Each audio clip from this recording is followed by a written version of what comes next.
ধন্যবাদ দর্শক। আজকে যমুনায় গেলাম, দেখলাম যে যমুনায় কি হচ্ছে।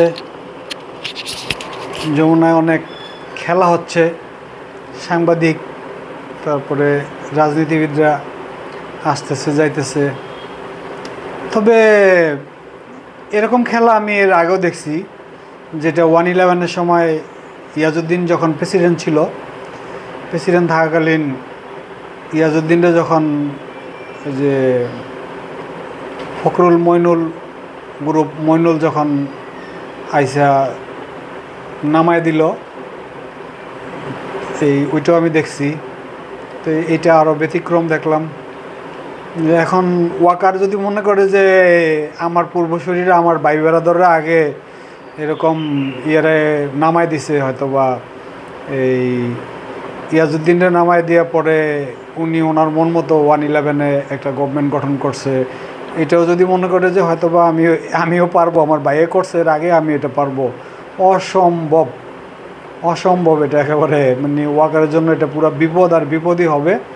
উনি ওয়াকার এখন মনে করেন যে বিভিন্ন জায়গায় দেখতেছি যে গাড়ি দিয়ে মহড়া দিচ্ছে, বিভিন্ন অ্যাপাচিগুলো দিয়ে মহড়া দিচ্ছে, আর্মি ঘুরাচ্ছে, পুরো বাংলাদেশে আর্মি ঘুরাচ্ছে। তারপরে ঢাকা শহরে আজকে দেখলাম যে আর্মির খুব আনাগোনা। আর্মি তো ডাকাত ধরতে পারে না, অস্ত্রধারী ধরতে পারে না, মব ভায়োলেন্স কন্ট্রোল করতে পারে না, আর্মি ঘুরায়। আর্মি হলে এটা অকর্মা, যারা একেবারে অকর্মা মনে করেন যে যদি আর্মি যদি কিছু করতে পারতো তাইলে যেদিন আর্মিরা নামাইছে ওই দিনই কিন্তু বাংলাদেশে জিরোই আইসে পড়ছিল, মার্ডার আইসে পড়ছিল, জিরো পজিশন। একটা মার্ডার হয় না যে আর্মিরা প্রথম যেদিনকার নামাইছে এরপর দিন আর্মি করাইছে মার্ডারগুলা। আর্মি নিজেরাও শ্যুট করছে, তারপরে আর্মি মার্ডার করাইছে। এই যে ইয়েতে জুন জুলাইতে যে এই মার্ডারগুলো হয়েছে এগুলো সব আর্মি করাইছে একেবারে 100%, যেটা আমরা আমাদের চোখেই দেখছি। আর্মির পায়েই আশকারা হয়তো বা যেটা বললে যে আর্মির উৎসাহ পায়েই পুলিশ করছে, আর্মি করছে, র্যাব করছে, যে এটা এই বাচ্চাগুলো মারছে, যেগুলো স্টুডেন্টদের মারছে, এটা আর্মির ইন্ধনই এটা হয়েছে। আমি মনে করি যে ওয়াকারের বিচার হওয়া উচিত, ওয়াকারের দ্রুত বিচার হওয়া উচিত, ওয়াকারের অ্যারেস্ট করা উচিত, ওয়াকারের বিচার করা উচিত। যে এই শিশু হত্যা তারপরে ছাত্র হত্যা আর জন্য ওয়াকারের বিচার চাওয়া উচিত, ওয়াকারে অ্যারেস্ট করা দরকার, দ্রুতভাবে ওয়াকারে অ্যারেস্ট করা দরকার। ওয়াকার যদি পায়তারা করে যে ডক্টর ইউনূসের থেকে হয়তো বা নিয়ে যাবো, ক্ষমতা নিয়ে যাবো, তাইলে এটা আকাশ কুসুম কল্পনা আছে না, আকাশ কুসুম কল্পনা না, এটা কল্পনা। এটা ওই বিএনপি গভর্নমেন্ট না যে হয়তো বা যে ইয়াজউদ্দিনরে থাপড় নিয়ে যেতে পারছে, যেটা ভয় দেখায় নিয়ে যেতে পারছে। এখন আর্মি আজকে 8-9 মাস ধরে আর্মির সাথে ঘুরতে ঘুরতে মানুষের সাথে, পাবলিকের সাথে আর্মি এখন একটা হয়ে গেছে, প্রায় একই হয়ে গেছে। যে আর্মিরা এখন আর ওই আগে দেখলে যেটা ভয় পাইতো মানুষ, এখন আর ভয় পায় না। আর এটা অন্যায়ভাবে করলে তারা বিশ্ব থেকে বিভিন্ন জায়গা থেকে চাপ দিবে, চাপ দিয়ে তারা মনে করেন যে বিভিন্ন স্যাংশন দিবে।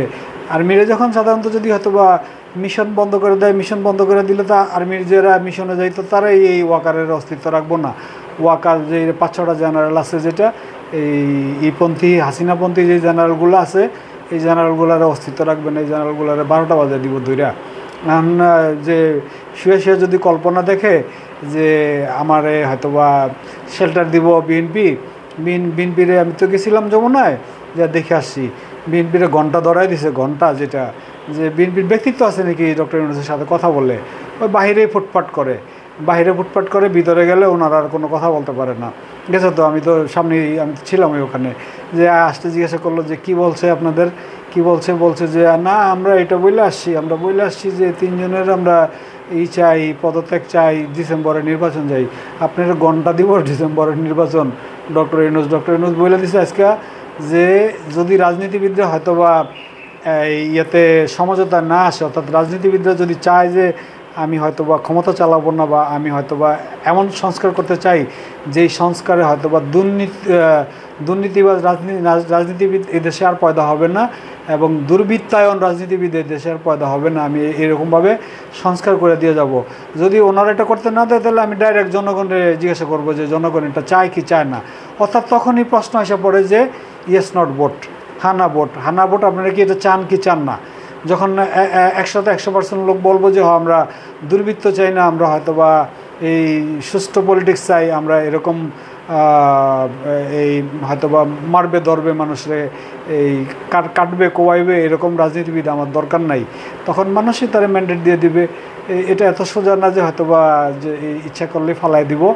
যে ওয়াকার চিন্তা করে রাখছিল যে বিএনপি তো একটা ভালো রেজাল্ট দিব, বিএনপির সাথে জামাতও আছে, জামাত তো এখন ঘুরে গেছে, জামাত বলতেছে যে না আমরা কারো পদত্যাগের কথা বলি নাই, আমরা একেবারে দ্রুতভাবে হয়তো বা ডিসেম্বরে নির্বাচনের কথা বলি নাই, আমরা বলছি যে সংস্কার বিচার তারপরে নির্বাচন।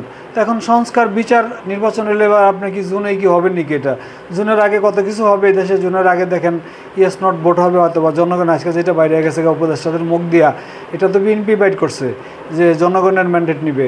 জনগণের ম্যান্ডেট নিলে জনগণ কি তারা কি হয়তো বা এই কাজ করতে দিবে কি না দিবে, সংস্কার করতে দিবে কি না দিবে, বিচার বিভাগ ঠিক করতে দিবে কি না দিবে, এটা জনগণের সিদ্ধান্ত নেবে। এখানে একেবারে একটা মানে কি বলবো ভাই, একটা গাদ্দার আছে, গাদ্দার, জুলাইয়ের গাদ্দার, যে আসিফ নজরুল এই বেজালটা লাগাইছে।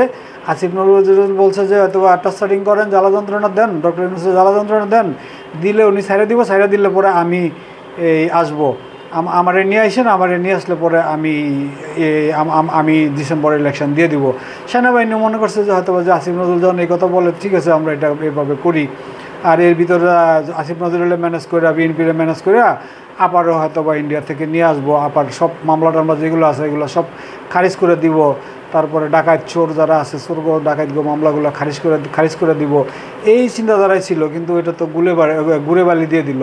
এটা গুড়ে বালি বলে দিল, ডাইরেক্ট বলে দিল যে রাজনীতিবিদরা যখন এটা না করবে ডাইরেক্ট আমি জনগণের কাছে চলে যাব, জনগণই আমার ভরসা, জনগণরা আমি হয়তো বা জনগণকে জানতে চাবো। জনগণ যদি বলে যে হ্যাঁ আমরা এটা চাই, তাইলে এটা করব। আর জনগণ যদি বলে যে না আমরা এটা চাই না, আমরা এখনই ভোট চাই, তাইলে আমি ভোট দিয়ে দিব। এখন কেমন হলো খেলাটা, কীরকম হইলো যে মনে করেন যে বিএনপি হয়তো বা লাফাইছে, তারপরে ওয়াকারও লাফাইছে। ওয়াকারের শোষা দিয়ে লাভ নাই, ওয়াকারে হয়তো বা গাড়ি ঘুড়ি চালায়, এটা সেনাবাহিনীর প্রধান নেই, গাড়ি ঘুড়ি চালায়, কোনো লাভ হইব নাকি? আমরা ভালো করে বুঝি যে হয়তো বা ডক্টর ইউনূসের হাত কত বড়। ওনার হাত আছে সোলজার, আর ওনার হাত আছে হলো জাতিসংঘ। এই যে সোলজারের আব্বা হলো জাতিসংঘের থেকে 12টা বাজায় দিব যদি মনে করেন যে এখানে কোনো একটা 75-এর মতো ঘটনা ঘটাইতে যায়। প্রেসিডেন্ট জিয়াউর রহমানের যেভাবে মারছে ওই ঘটনা যদি ঘটাইতে যায়, মঞ্জুরের যেভাবে মারছে এই আর্মি, ওইরকম ঘটনা ঘটাইতে যায়। এই আর্মি হলো মনে করেন যে আরও হয়তোবা এই যে আয়নাগর করে আর গুমগর করে হয়তোবা 6000-এর উপরে লোক মারছে। ওই ধরনের ঘটনা আর ঘটাইতে গেলে তারা বিপদে পড়বো, ওইগুলো আর হবে না এই বাংলাদেশে। ওকে, খোদা হাফেজ, বাই বাই।